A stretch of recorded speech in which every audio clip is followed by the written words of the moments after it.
Fenway Health has been a huge part of my journey as a person. You know, even just coming here as a single queer person, I always felt seen way before I even had any language for gender identity stuff. I knew it was a good place to be. I had a lot of trans friends who were in college when I first started coming, and they all came here and got a lot of support. And that was a long time ago, so there was nowhere else really to go. I had a series of health complications last year, and I was grateful that Fenway was there for me in preparation for a series of surgeries I had down the road, but also after, in recovering and in continuing to live my life. I think there's a lot of challenges that LGBT people in general face in healthcare, and I think it's very essential to have a place that's kind of geared towards helping those people so that there aren't those moments where you feel awkward with your doctor or those questions that really don't need to be asked every time or you wish had been asked, and a place where you and your doctor can freely work together to come up with the best treatment plan for you.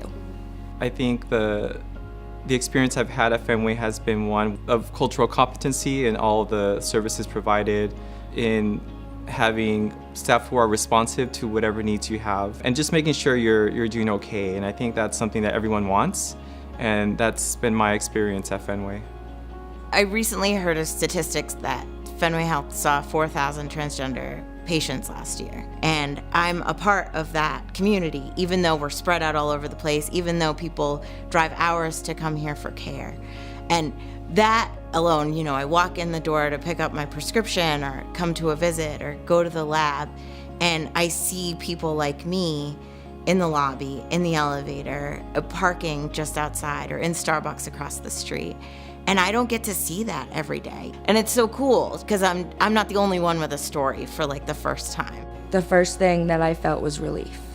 I finally knew there was a place for me and people like me, and there was a place that people were gonna help me, and that they dropped everything and were ready to just go and help me and figure out what I needed and how to get there.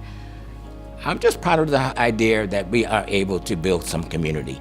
I think that's kind of why I got involved in the work, is so that we can build community to try to help improve the lives of those who, particularly those of us in the aging community as it is now. Fenway has connected me with the broader community and has really been encouraged me to do more. I also seen them active in the community and being part of Boston's LGBT community in making sure that we have access to all the healthcare services that we need. You know, should we experience a time where we have a healthcare complication, we know that Fenway providers are there for us and care for us. Because I would not be where I am now without Fenway Health or Sydney Borum. They found me housing. They helped me fill out to get an EBT card when I couldn't afford groceries. They helped me find a job. They helped me find friends when I had, through the programs that they had and meeting other youth. So they were probably one of the most impactful things on my journey.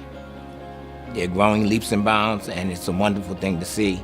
I'm encouraged by the fact that they have embraced more communities of color and bringing folks who want to be a part of the Fenway community.